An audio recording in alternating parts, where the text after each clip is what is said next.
Emily, welcome to the cave. Hi, thanks for having me. Thank you for joining me today. You got a exciting little video coming out, film. Yeah, super stoked. My first everything, my first time writing, my first time directing, my first time producing a short film Yeah, called Blue that's Moon. great. Yeah, you did a little bit of everything when I was doing some research. But before even that, you started like in the modeling career first. How did you like go Yeah. from that into like one day you're like, oh, I want to go into directing, acting, producing, you name it. Well, everything in my life has kind of happened by accident, actually, happy accidents. But I started modeling when I was 13. I got Okay. scouted when I was at New York Fashion Week, and then I went to Japan and modeled there. And then when I was 14, I moved to New York and lived there for about 4 years, modeling as well.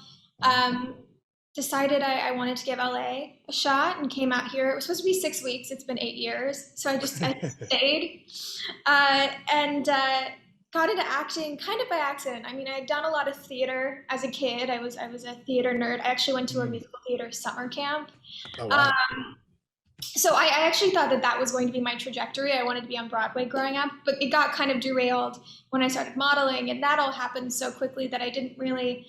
Oh, I was 13 too, so I didn't really stop and think about like my life trajectory. But it happened, and it was a great experience. But I started acting because I was working out with my trainer one day in LA, and I wanted to get out of exercising for like at least 5 minutes. So I told him, "Let's take a selfie." He took a photo, he put it on his Instagram, and then my now manager happened to have gone to high school with him and saw that photo and asked, "Who is this girl? Did she act?" And I was like, "Yes, a little Wow. bit."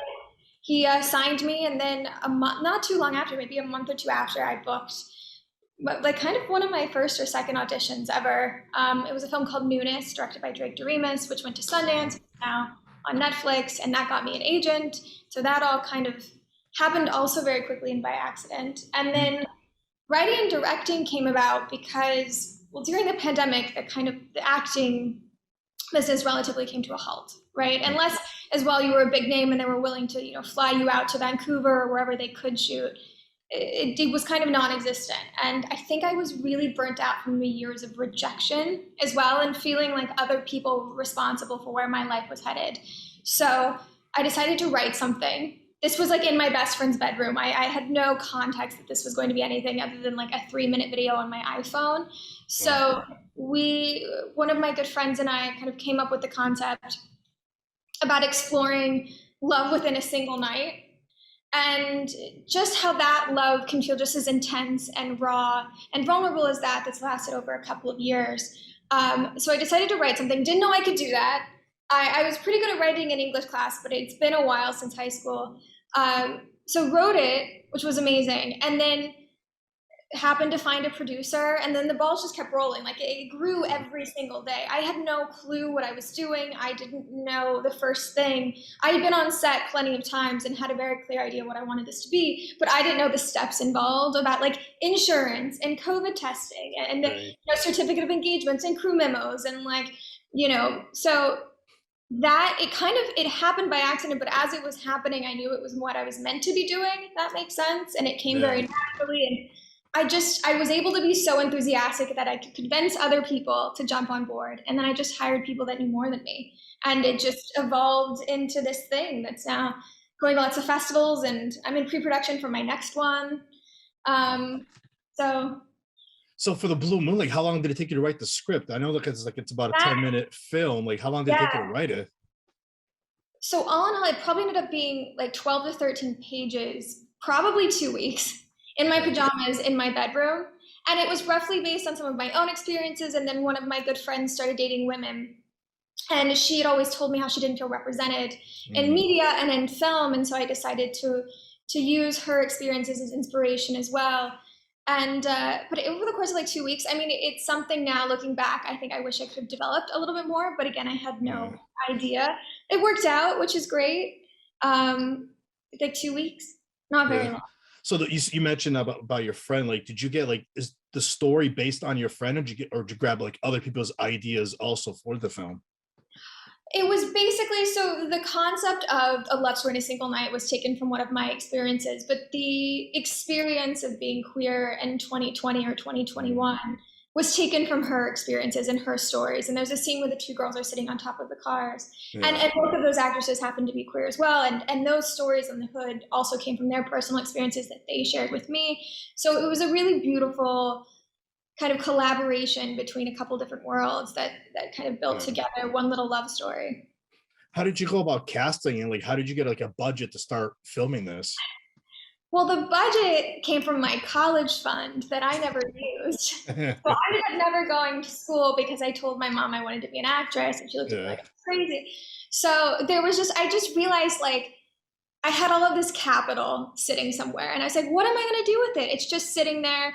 Yes, I could use it for something in the future, whether I wanted to, put a down payment on my first home or whatever. But I was like, why don't we? I kind of thought about it as a business model. Like, what if I just invest in my own productions, right? And then the goal is that you sell it as proof of concept for a feature and you get your money back, or it gets me an agent or whatever. But that's how I viewed my college fund. So I basically used one half of my college fund, and now the second half is being put towards my second project. So that's where that came from. But the budget also, as it started off, now I realize, really unrealistically low, because I had no idea. I mean, I ended up having like 30 crew members or something crazy. Wow. And we got a crane, and I like permitted off Mulholland. It was a whole thing. But it ended up getting a little bit bigger than I had anticipated, all in all.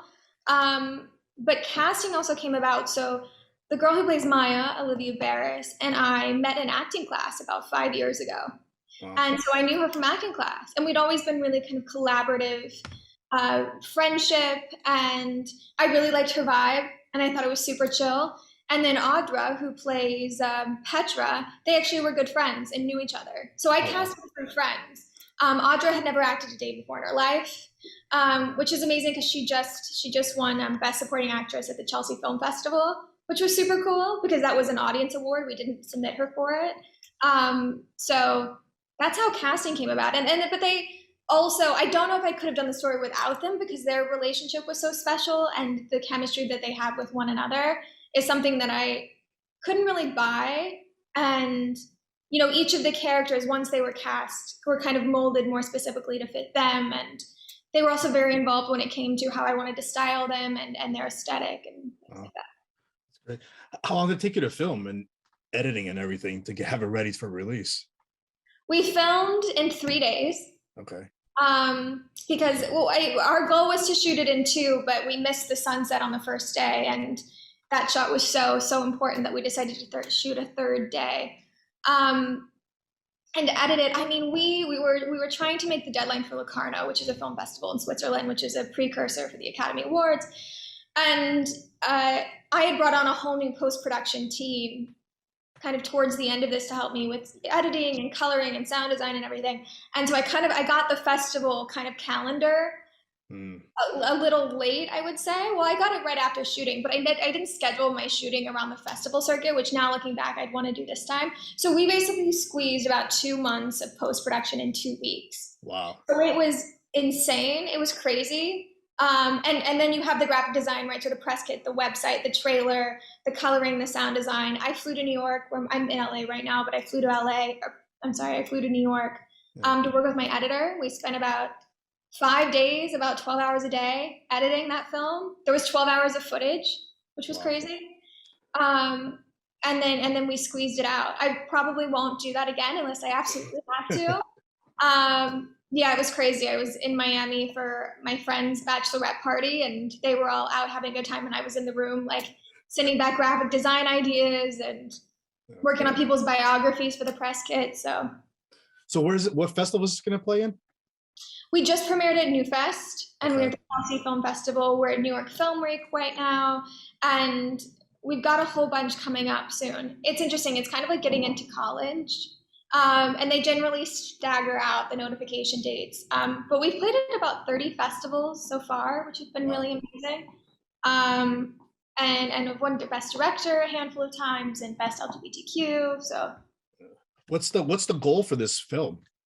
I want to sell it as a feature, for sure. We're in talks with some distribution companies who potentially want to buy the intellectual property. But I think Blue Moon could really live as a feature. I think it's a really beautiful story, and That's the goal. I think that's the Yeah, goal with any short film is to yeah. make back some of your money at least and turn it into a feature. And I think that that's where it could really live.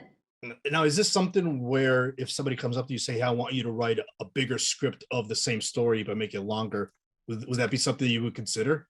Yeah, I think if I would sell Blue Moon, I would package it with my producer, my editor, my cinematographer. And then my producer and I would probably co-write the feature-length version together. Yeah, You know, I have a very clear idea of what I want that story to be. He's a little more experienced in the writing department. So again, yeah, hiring somebody who knows more than I do. yeah, And we would pump that out together. But I wouldn't want to make it worse. I think the only way sequels are as good as the first one is when you have the same team and it's the yeah. same writer and the same group of people. So if we sold it, I would want to package it with myself and my producer as the co-writers. Uh, what you mentioned you have another project you're working on. Can you tell us a little Yeah, bit about that? yeah.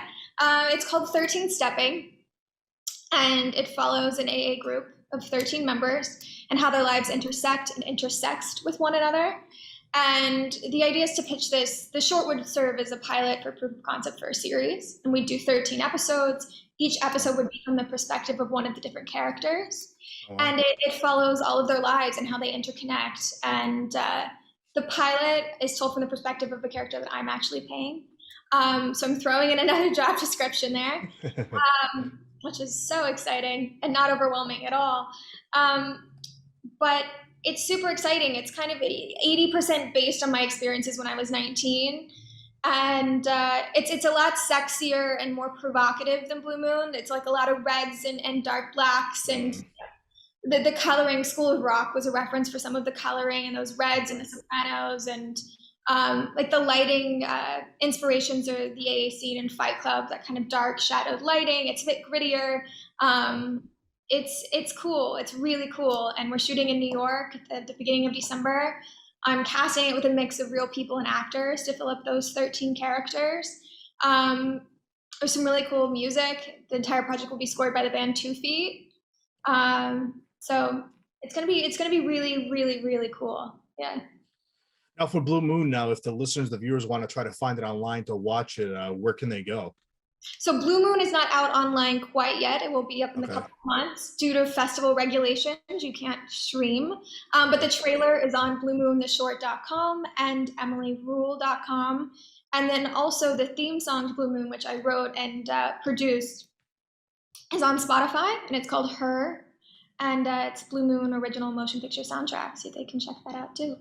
Oh, that's great. How was it like recording your own like song pretty much for it? I mean, again, it was really wild because I didn't know I could do that, and I recorded it with Olivia, who plays Maya. She sings all the vocals. She and I wrote it together, and I had a melody in my head that I really loved, and I knew I wanted to use an acoustic guitar from kind of the 50s and 60s, which Blue Moon ended up kind of being a representation of unintentionally. Yeah. And I really love the song Unchained Melody by the Righteous Brothers, and the sounds and that. Um, so we had the lyrics and we kind of moved some things around. I also kind of selfishly was like, if somebody was going to write a song about me, what would I want them to say? And that's how we kind of came up with some of the lyrics. And Yeah. it came together really beautifully. I remember the first time I heard it, I almost cried. And then Travis Rapp, who was amazing, played the guitar and mixed the song, and it came out really wonderfully and fit really well into the last scene. So it all worked out. It Great. was great. You never know. You never know. You So never it's know. great. That's It's right. great. It all worked out. Uh, yeah. Lastly, how can the listeners and the viewers find you on social media? Yep, I'm at Emily_RUHL. And there's also a link in my bio to Blue Moon the Short, which is our Instagram handle. And there's a link to my website, which has the trailer to the film and a link to the Spotify account. So that's probably the easiest way. Emily, this was great. Thank you for coming on. Thanks for And, having me. I really appreciate it. and good luck on the festivals. Thanks. Appreciate it.